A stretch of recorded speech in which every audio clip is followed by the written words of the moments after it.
Greetings, Minecrafters, and welcome to another hopefully uplifting and interesting discussion on all things Minecraft, which means all things well-being, and has to do with controlling the thoughts we allow into the living room and becoming the boss of your brain. So my name is Kimberly Quinn, and it is my honor and privilege here on this, again, we had -10 this morning, but I think it's going to be a heat wave in the afternoon. I think it's going to get above zero, so yeah. Little G and I will be out in the woods, hopefully, for the next video. Anyway, today, what we're going to talk about is excuse me, I got a little itch. What is your number one job? I got to walk.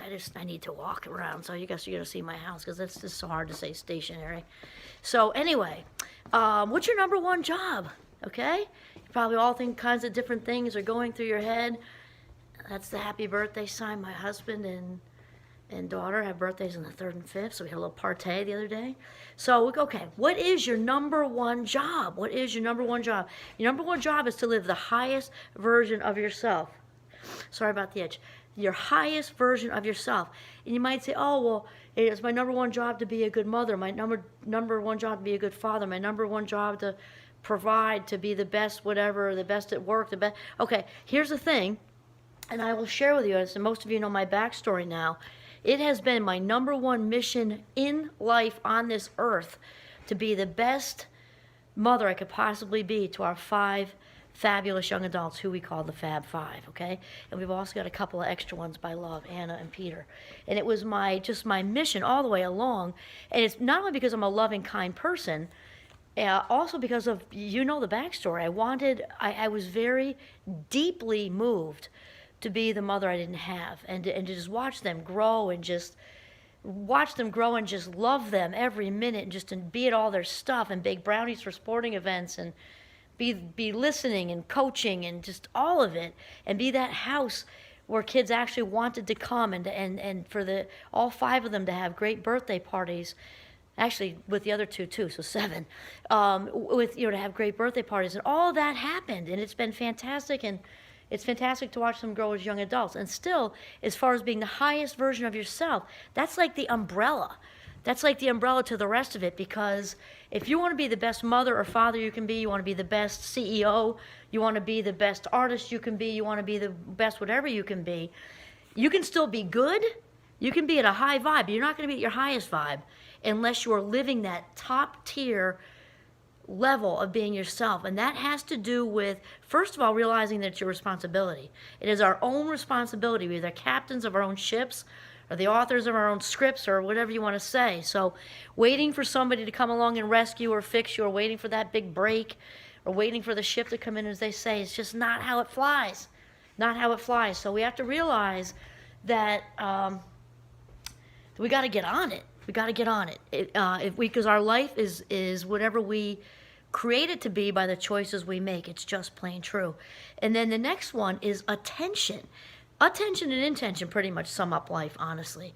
So we got to pay attention to the inner voice, which I've been talking about a lot, and I'm led around almost like on a leash, which sounds a little like the opposite, because that sounds confining, but it's not. I can't think of another visual right now, but I'm kind of like, okay, we're going this way, okay, we're going that way. Listening to that inner voice is really what sort of, and kind of, obey is not a word I really like either, but it is. It's kind of like obeying, these inner voices that are trying to talk to you and direct you from the universe, God, source, creator of all things, whatever you want to say. And then, okay, hear the voice and then pay attention. And that's also true, cognitively speaking, with anything. And I was having this chat with my cog psychers right now at Champlain, because we were doing attention this week. Only what we pay attention to makes it into long-term memory. So there you have it. In other words, when we're walking on an autopilot, zoning out, none of that is getting in, or very, very little.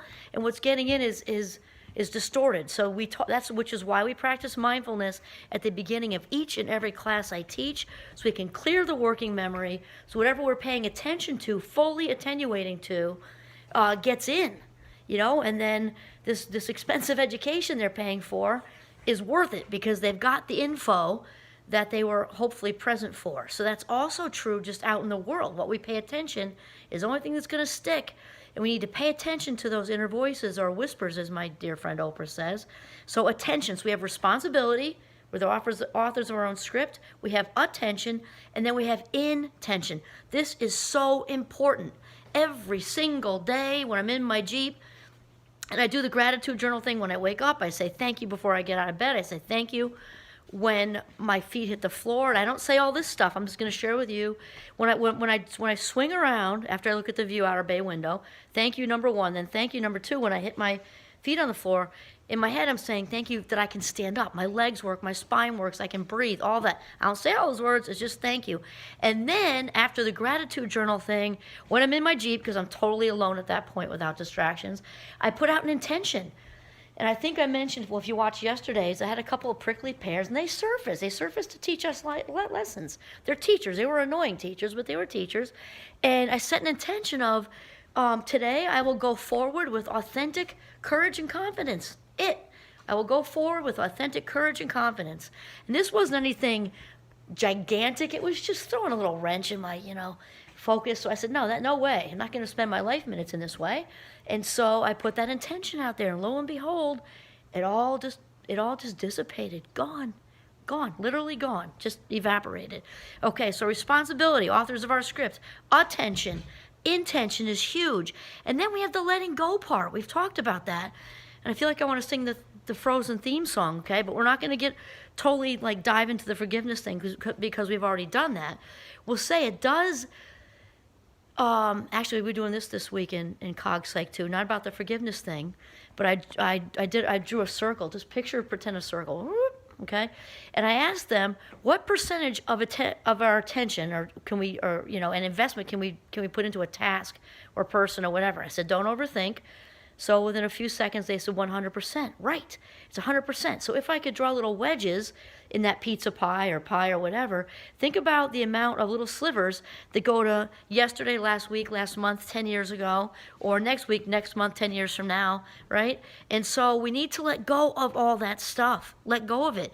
And I know Wayne Dyer says about, think about it, no one dies from a snake bite, right? The snake's already bitten you. So all the stuff that's happened to you and everything that everybody did, it's not the bite that hurt you. That already happened. It's the venom that rolls through your body. Or with our analogy, the spirit venom. So let it go. The other thing we need to let go of, too, and also please feel free to look at previous videos on the forgiveness thing. It's secular. It's not religious. And they're good, I think. Is letting go of the illusion of control, because I think that, for me, it's God. You can say source, higher power, creator of all things, universe, if that works for you. I think that, the universe is almost chuckling and I'm guilty of it too. I started doing that a little bit a couple weeks ago. I'm like, oh wait, here we go. Just let it go. Just surrender it, because the universe has a grand master plan for all of us. There's no question. We all have something we were put on this earth to do. And that's why it's so important to listen to the inner voice, or the whispers, as Oprah says, because that's the only way you're going to get to the highest version of yourself. The only way. You can be good, but you can't be great. You can't. It's just not possible, because this massive, all-powerful, all-loving, divine intelligence that connects all of us, in order for us to live the highest version of ourselves, we have to be in alignment with that connection, because that's the source of all of it. That's the omnipotent source of all the creativity. Whatever it is that is your dream is coming from there. It's like, I picture Old Faithful, this geyser, and that's not even close to what's really going on. But this source, this powerful source that's connecting us all. So when our personalities and our strengths and gifts are in alignment with the creator of all things, that universal divine intelligence, whatever, only then can we reach the highest version of ourselves. It's very important. And the other thing, I'm actually going to do another whole episode on this unconscious thing, is the unconscious drives the bus. So we become, and thoughts are extremely powerful. The only thing more powerful than those, which is, there's the connection of thoughts lead to those, right? Can lead to those, is our belief system on the inside, and that's in the unconscious. So the only way to get a grip on that is to bring it to the consciousness, because what we believe is what's going to happen. So if underneath you have all kinds of beliefs about not being enough, not being smart enough, wealthy enough, capable enough, athletic enough, artistic enough, productive enough, whatever enough, if you believe that on the inside, you're going to keep doing that on the outside. And it's going to be, that's like the biggest block to becoming successful is not believing in yourself. The self-doubt thing is the number one success killer.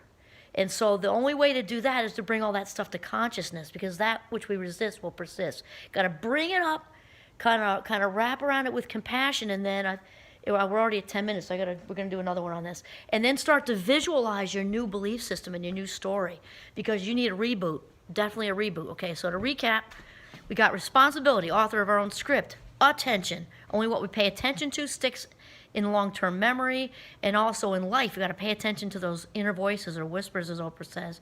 Intention, set an intention verbally out loud every single day, because that will dictate your day, which in the end, since the days all string together, dictates your life. And then let go of not only of the past, but also of the need to control the plan. Doesn't mean don't let your imagination go for what, because that's how the whispers talk to you, okay? But to try to have it etched in stone, I have to go to this graduate school, and no, just throw it out there. You want to go to graduate school, and then do the legwork to look around or whatever, and then let it land there, okay? And then lastly, we become what we believe. So you might have to change up that hard drive, because that's where it all is. Okay, this is Kimberly Quinn signing off. From a nice walk around my living room and kitchen, and in northern Vermont when it's -10. Have a very mindful day. Be the highest version of yourself.